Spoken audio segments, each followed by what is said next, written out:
Estamos ya en contacto con Santiago Basabe, analista político. Santiago, buenos días y bienvenido a Visionarias.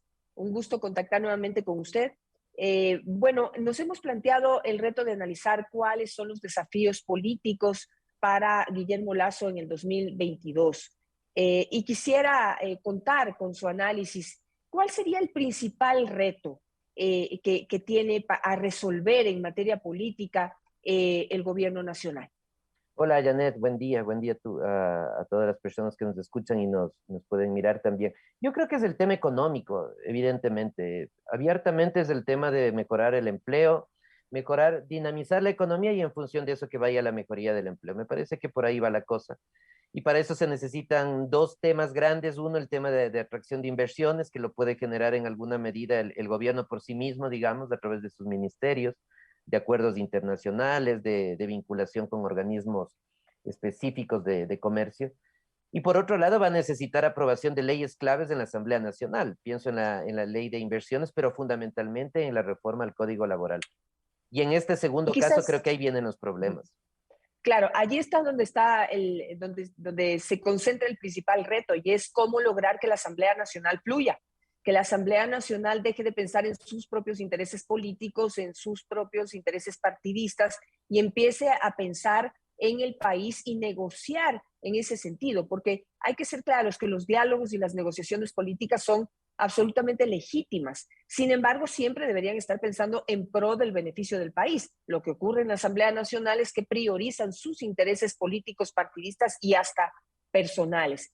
Partiendo de esa realidad que no es nueva en el Ecuador, ¿cómo debería actuar el gobierno para poder, por ejemplo, hacer que la reforma laboral sea analizada, por lo menos, digo por lo menos por lo que hemos visto con otros proyectos, que lo que ha sucedido? Desde un punto de vista pragmático, si es que el gobierno quiere aprobar esa ley sin mayores contratiempos, digamos, tiene que conversar con la bancada de la Revolución Ciudadana. Esos votos son casi indispensables para conseguir una aprobación. Entonces, ahí me parece que está el gran reto. Conseguir algún tipo de acuerdos con esa organización política, en alguna medida con la parte de Pachacuti que podría votar a favor, con la parte de la izquierda democrática, con el Partido Social Cristiano y conseguir la aprobación. Si es que no es así, si es que prevalece una posición más ideológica, que es respetable también, de no acercarse a la Revolución Ciudadana, yo creo que la posibilidad de aprobar la ley es muy difícil, sino casi imposible. Y muestra de esto fue la anterior ley de hace pocas semanas, la ley tributaria, ¿no? Esa es una ley que se aprueba por un acuerdo del gobierno con la Revolución Ciudadana y que da cuenta de qué se necesitó o qué necesitó el gobierno para aprobarlo. Claro, pero ese no sé qué tan seguro uno pueda afirmar que hubo un acuerdo, toda vez que, bueno, por lo menos hasta ahora no se visibiliza qué dieron a cambio. Y fue un acuerdo tan, digamos, tan, ¿cómo diría? ¿Cómo le podríamos llamar, Santiago? Quedaron absolutamente pésimos, porque no fue un acuerdo en donde hubo algún tipo de aporte que por lo menos disimule ese posible acuerdo y que visibilice este interés pues, aportar para el desarrollo del país, sino que la ley pasó como pasó y ahora mire lo que están haciendo a través de reglamentos, viendo cómo arreglan lo que en la asamblea no pudieron hacer. Entonces, no sé, llegar a un acuerdo en esas condiciones así y que hasta el momento no se vea a cambio de qué, sí me genera dudas. ¿Cómo lo ve usted así? Porque dice con tanta seguridad que debió haber habido un acuerdo. Porque leo la historia y me acuerdo del pacto de las guayaberas o me acuerdo del pacto de la regalada gana. El pacto de la regalada gana, por ejemplo, era algo impensable, ¿no? Imposible de que suceda, pero estuvo ahí y se dio. En los ochentas, fines de los ochentas y inicios de los noventas, el PRE, que recuerda a la gente con más edad, era el partido con el que nadie quería llegar a acuerdos en el Congreso, nadie quería llegar a acuerdos y le tachaban de diferentes formas. Pero al final, para aprobar las normas, se necesitaba del PRE y al PRE se le entregaban cosas, se negociaba con el PRE a cambio de votos. Tengo la impresión que la posición de la Revolución Ciudadana es bastante parecida ahora. Claro, y con un aditamento, ¿no? Que al igual que el PRE de los noventas, su principal carta de negociación es la situación jurídica de sus principales líderes, de líderes políticos. Yo tengo la impresión que eso sigue ahí vigente, más aún si la Revolución Ciudadana es la primera bancada en la legislatura. guste a unas personas, no guste a otras personas, pero son los que representan cerca del 40%. Entonces, puedes tener la otra posición de decir, no negociamos, de acuerdo, pero si no negocias, yo no sé si se puede aprobar las leyes. Si la Revolución Ciudadana, por ejemplo, no se abstiene en el caso de la ley tributaria, como lo hizo, y vota en contra, esa votación en contra iba a ser de casi 100 votos de la Asamblea, iba a ser un golpe contra el gobierno de dimensiones. Yo no sé el ministro de Economía qué le podía decir al FMI si es que le tumbaban esa ley, o cómo financiábamos el presupuesto de este año sin esa ley. Entonces, ahí va a haber un juego entre la posición ideológica y lo pragmático, y yo creo que el gobierno, por cualquiera de las dos, pero tiene que decidirse y asumir estrategias en función de lo que decida, y no tener una posición ambivalente que al final no le va a hacer bien al gobierno y fundamentalmente al país. Pero analicemos entonces qué pasaría si es que efectivamente se llega a un acuerdo con la Revolución Ciudadana y se logra pactar esto que les interesa, que es la situación jurídica de Glass, la situación jurídica de Alexis Mera, la situación jurídica de algunos de los líderes de la revolución que están en las cárceles principalmente.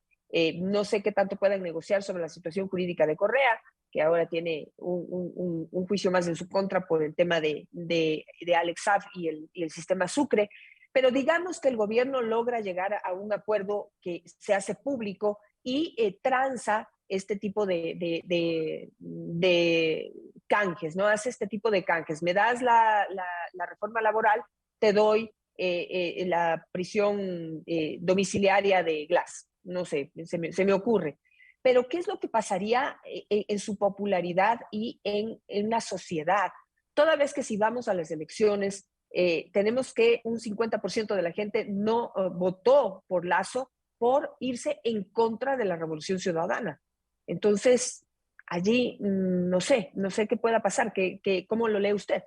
Claro, el costo sería alto, pero políticos duchos como son, sobre todo en el correísmo, serán acuerdos que no serán públicos, serán acuerdos que no son demasiado perceptibles. Hay que tener presente, por ejemplo, que el juicio del expresidente Correa tiene una sentencia firme, pero hay un recurso que está pendiente, que es el recurso de revisión, que se lo puede presentar en cualquier momento se lo puede presentar. Entonces, y esta ya es una conjetura mía nada más, pensando mal como tiene que pensar un politólogo para medianamente acercarse a la realidad, pero se pueden dar reestructuraciones en la Corte Nacional, no en el cortísimo plazo, se puede esperar un poco más de tiempo, pero más allá del tema judicial, yo creo que ahí está la capacidad del gobierno de llegar a acuerdos y a negociaciones que no necesariamente puedan implicar el tema judicial, sino otros temas que podrían ser eventualmente de interés con el bloque de la Revolución Ciudadana. Entonces yo creo que ahí es la capacidad de negociación del gobierno, porque el punto tampoco es que en este proceso de acuerdos del gobierno se entregue a la Revolución Ciudadana por completo. No es ese el punto. Entonces ahí yo creo que se pueden negociar otro tipo de cosas parcialmente. Lamentablemente a este gobierno como a los otros les toca trabajar así, porque no tienen otra opción. O sea, uno puede decir muchas cosas desde lo normativo, desde lo prescriptivo debería ser, con lo cual yo estoy totalmente de acuerdo. Pero en el plano real de los hechos, yo creo que no tiene mayores opciones. Revisando lo que sucede a nivel internacional, en donde hay todas las asambleas, todos los senados, son complicados, hay que negociar, hay que dialogar, hay que hablar, hay que llegar a acuerdos, pero mirando lo que sucede a nivel internacional, no veo que es muy común lo que sucede aquí, o corríjame usted si estoy pensando, digamos, si mi mente está siendo demasiado blanda, pero pues en países europeos, por ejemplo, se llega a acuerdos con la oposición, con la más acérrima oposición, pero esa oposición se hace cargo de determinadas áreas, de la economía, de lo social, del tema, no sé, juvenil, de distintos temas, pero trabaja. Es decir, bajo su pensamiento, bajo su ideología, se pone a trabajar, se pone a llevar a la práctica propuestas e ideas de acuerdo a su pensamiento, pero en pro de la ciudadanía, en beneficio del desarrollo del país. Y así han podido convivir oposición y oficialismo de una manera pues, digamos, más política, que es lo que se busca a través precisamente de este sector, de esta ciencia, la política. Pero aquí en el Ecuador el problema es que cuando hablamos de negociación política, enseguida se nos viene la troncha, enseguida se nos viene que te tengo que entregar los hospitales para que lucres de ellos, vivas y te enriquezcas a costa de la salud de los ecuatorianos. Entonces, al tener esas alternativas sobre la mesa, no sé qué tan posible le sea al gobierno negociar. Sí, va a ser difícil, y va a ser difícil porque a diferencia de los casos que tú mencionas, acá no existen estructuras de partidos. Acá en la gran mayoría son estructuras de delincuencia organizada. Los partidos son formas de delincuencia organizada en el Ecuador. ¿Sí? No, no son los choneros que están abiertamente en lo ilegal, pero se acercan bastante, muchos de ellos. ¿Por qué digo esto? Porque un movimiento político se forma en general, no todos, pero en general se forma con el fin de vender el espacio para las candidaturas a cualquier persona. Entonces yo hago mi movimiento y X persona necesita ser candidato a alcalde, a prefecto, a concejal, a asambleísta, me compra el espacio, llega eventualmente a la asamblea y ¿qué tiene que hacer esa persona? Recuperar, y esto entre comillas, recuperar su inversión, pues. Si yo pagué $200,000, $300,000 por un asiento, por un espacio en el partido, tengo que recuperar los $300,000 y evidentemente lo que yo gano en la Asamblea Nacional no me alcanza. ¿Qué tengo que hacer? Empezar a vender los espacios. Mientras no exista una reforma al Código de la Democracia profunda, esto de la Asamblea actual y de las anteriores va a mantenerse exactamente igual. Entonces, el problema es estructural y el problema más grave todavía es que quien tiene que hacer estos cambios al Código de la Democracia son los propios partidos y movimientos que se benefician y lucran con esta forma cuasi delictiva de hacer política que tenemos en el país, lamentablemente. Y por supuesto que no les interesa y por eso seguimos con el mismo código de la Por supuesto. democracia y siguen pasando las elecciones y como cada 2 años estamos en elecciones, entonces no hay el tiempo suficiente por los candados y todo esto que existe para poder hacer estas reformas que cambien esta estructura que usted muy bien la ha definido como delincuencia organizada en el Ecuador. Los partidos son formas de delincuencia organizada en el Ecuador. Qué lamentable tener que decirlo, pero esa es la verdad. Dentro de esta realidad y tomando en cuenta esto, ¿qué le parece a usted la propuesta que ha hecho el gobierno de que, por ejemplo, para pasar la reforma laboral, primero se va a poner de acuerdo con la sociedad civil? Es decir, va a someter el proyecto a los gremios, a las distintas asociaciones, líderes sociales, líderes gremiales, líderes sindicales, para que puedan hacer sus aportes a la reforma laboral y teniendo un documento de consenso, poder presentarlo en la Asamblea Nacional, que de alguna manera ya los comprometería, porque no es un proyecto del gobierno, es un proyecto que ya vendría de la sociedad civil. ¿Le parece una buena idea? Sí, me parece una excelente idea negociar, buscar otras opiniones. El primer proyecto tenía errores de fondo a criterio de varios sectores. Yo creo que eso va a ser clave, pero no solo va a ser clave que se busque el enriquecimiento del proyecto con las opiniones de otros sectores, sino también que eso sea ágil.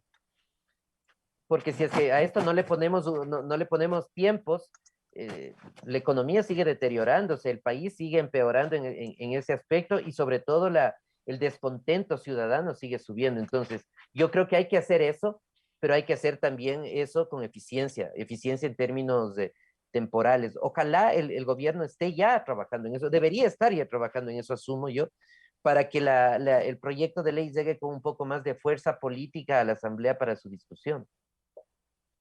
Claro, a ver, sin querer ser negacionistas, ¿no? Pero si analizamos un poco lo que ha sucedido en ocasiones anteriores cuando se quiere recoger la opinión de varios grupos sociales, gremiales, empresariales, la cosa como que se empieza a complicar porque no tampoco están dispuestos a ceder, digamos, empresarios y empleados, empresarios y trabajadores tienen que poner sobre la mesa sus intereses y cada uno tiene que ceder en algo para que el proyecto fluya, pero empiezan a tomar sus posturas, ¿no? Empresarios toman sus posturas, trabajadores toman sus posturas y no es posible llegar a consensos, a acuerdos. Entonces, ¿cómo ve usted este proceso tomando en cuenta también esta historial que hemos tenido sobre esta posibilidad de llegar a acuerdos y consensos con la sociedad civil. Sí, o sea, yo creo que la posibilidad de llegar a un gran consenso es casi imposible. La sociedad ecuatoriana somos una sociedad bien difícil, bien problemática históricamente. No somos una sociedad de acuerdos, ¿no? Pero quizás marcar líneas básicas al menos, donde puedan haber ciertas posiciones que no sean tan disímiles, que no sean al menos eso yo creo que puede ayudar, pero nuevamente marcado en función del tiempo. Si es que esto se va a alargar demasiado, me parece que puede ser todo lo contrario, muy perjudicial para el gobierno del presidente Lazo. Ese debería ser, y asumo, insisto, otro de los grandes retos ahora en el corto plazo. Claro, ese debería ser un proyecto que debería estar aprobado máximo en el primer trimestre de este año, si no, no podemos aplicarlo y empezar a recoger frutos a finales de este año. Pero en eso, ¿qué tan importante es una figura política, un negociador político dentro del gobierno? ¿Cómo ve usted que exista esta figura, que haya esta figura, que esa figura o esa responsabilidad se deposite sobre la actual ministra de Gobierno? ¿Usted ve que el tema podría caminar? Bueno, yo creo que este Ministerio de Gobierno en general tiene una estructura algo distinta. Me parece que los dos subsecretarios, por ejemplo, el señor Fuertes y el señor Castanier, hacen más bien el trabajo dentro de las provincias, a nivel de gobernaciones, de prefecturas, de alcaldías. Yo creo que por ahí es el juego político de ellos. Y la ministra está en una posición más de observar estructuralmente y asesorar al presidente de la República. Quizás en medio falta alguien o algunos como tú planteas, Janet, que sean personas que puedan negociar abiertamente y sobre todo alguien que pueda enfrentar a la opinión pública, a los medios, a los partidos políticos, a los sectores sociales con los temas difíciles y afrontar y recibir todas las críticas y todas las protestas, el que ponga el pecho a las balas, como se dice vulgarmente. Eso el gobierno no tiene. Y quizás esa debería ser una de las decisiones iniciales en este año, pensando en que la comunicación, y aquí entraría también esta persona, no ha sido de las mayores virtudes del gobierno. Creo que ahí hay muchas debilidades aún y una reestructuración integral de la vocería, por ejemplo, y de quien afronte estos temas me parece que es clave. Claro, pero habría que diferenciar, ¿no? O sea, los temas de comunicación son importantes. En este momento está allí Carlos Gijón, no sé cómo lo ve Santiago Basabe y cuál es el papel que ha desempeñado de vocero general, ¿no? Es un vocero que, digamos, explica principalmente a la prensa en los temas y decisiones que se toman en el gobierno, los temas sobre los que no se puede hablar también los enfrenta y los esquiva. No sé cómo ha visto ese papel. Pero aquí yo creo que también, si bien está muy relacionado con el tema de comunicación, lo que se necesita es un zar de la política, un negociador político, alguien que pueda acercarse a la gente de la Revolución Ciudadana y yo creo que también a los social cristianos y poder llegar a un acuerdo para poder ir por la vía más natural, que es conseguir los votos para aprobar este proyecto en la Asamblea Nacional. Sí, eventualmente decía eso hace un momento, eventualmente ese actor puede hacer falta, ¿no? Tenemos los que están trabajando a nivel de lo seccional, tenemos la ministra que está, me parece, en otro nivel de relación con el presidente y faltaría eventualmente alguien que cumpla este papel y que podría ser al mismo tiempo esta persona que recibe las reacciones. Y estoy de acuerdo con que es distinto lo que se dice de esto otro político, pero en lo que se dice, en lo comunicacional también hay deficiencias. A mí personalmente no me parece que lo más adecuado sea que el presidente comunique sus decisiones fundamentales a dos o tres periodistas que no sabemos cómo se seleccionan en un momento determinado. Esas son cosas que no creo que tienen una coordinación. Y pongo un ejemplo pequeño. Hasta hace 15 días la popularidad y el posicionamiento del señor Isa había descendido considerablemente del presidente de la CONAIE, me refiero, por toda la serie de hechos que se han dado en el año anterior y años anteriores. Pero a partir de finales de este año, Leonidas Issa vuelve a tener estelaridad, vuelve a constituirse en el gran referente de la oposición, vuelve a ser el centro de la oposición política del gobierno, no por él, sino por las declaraciones del presidente de la República en uno de estos encuentros con dos periodistas. Declaraciones innecesarias, absolutamente innecesarias, fuera de tono, en un momento temporal, el fin de año, que era innecesario hacerla. Entonces, son cosas que van aunando en la idea esta que me parece que no hay una estructura bien organizada de comunicación donde haya papeles diferenciados y donde no sea el presidente el que se exponga públicamente a decir lo que el presidente dijo, por ejemplo, hace 2 semanas, 2 o 3 semanas atrás. Correcto. Sí, lo que pasa es que las cosas funcionan en política al revés, ¿no? Porque, digamos, si bien había una facción del país que creo que exigía que se le ponga en su sitio a Leonidas Sisa, el momento en que el gobierno atiende ese pedido, esa presión social, lo que hace es posicionar o reposicionar nuevamente a su enemigo político, por llamarlo de alguna manera. Es decir, se necesita pues siempre se camina como al filo del precipicio y se necesita tomar decisiones muy, muy quirúrgicas para poder recoger frutos positivos en materia política. Pero bueno, creo que el panorama es complicado, pero nunca tenemos una luz al final del camino, Santiago. Cualquier cosa puede pasar en política.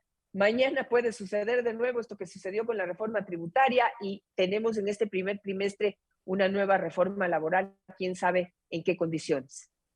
Sí, yo creo que sí, como decía al inicio, Janet, y a las personas que nos escuchan y nos miran, eh, yo creo que siendo puramente pragmáticos como hay que ser en política, eh, los acuerdos tienen que venir también con la revolución ciudadana. Quizás no en temas muy neurálgicos, pero tienen que venir por ahí porque tratar de conseguir una mayoría dejando por fuera a ese sector y dejando por fuera al grupo de Pachacuti, que es muy cercano a la Revolución Ciudadana, implicaría que alcances casi todos los votos restantes, y eso me parece que va a ser muy complicado, más aún si es que la reforma laboral se va a dejar para después, porque el problema de dejarla para después a la laboral es que va a chocar ya con el inicio de las precandidaturas a los gobiernos seccionales y habrá muchos asambleístas que quieren salir y volver a las provincias y en esa circunstancia no les interesará estar cercanos al gobierno nacional. Entonces, el tema del tiempo que habíamos discutido hace un momento me parece que va a ser clave. La reforma laboral tiene que pegarse bastante hacia el primer semestre, si no el trimestre, yo creería que debería ser el primer trimestre del año para que evite golpear o tocarse con el ciclo electoral que genera distorsiones también en las negociaciones. Así es, la política es una razón más para llegar a un acuerdo, y yo digo que tendría que ser en este primer trimestre, y eso hablando de lo político. En el plano de lo laboral, por favor, recuerden que hay 7 personas que no tienen trabajo, solamente 3 tienen un trabajo pues formal, y hay que pensar en esas 7 personas que no tienen ese trabajo, que pues puedan tener una oportunidad que esté dentro del marco de la ley, que no haya abusos, que no haya diferencias entre un tipo de trabajador y otro, es decir, pero que al mismo tiempo haya una flexibilidad racional para poder disminuir esta brecha tan dura y que influye tanto en la dinamización de nuestra economía.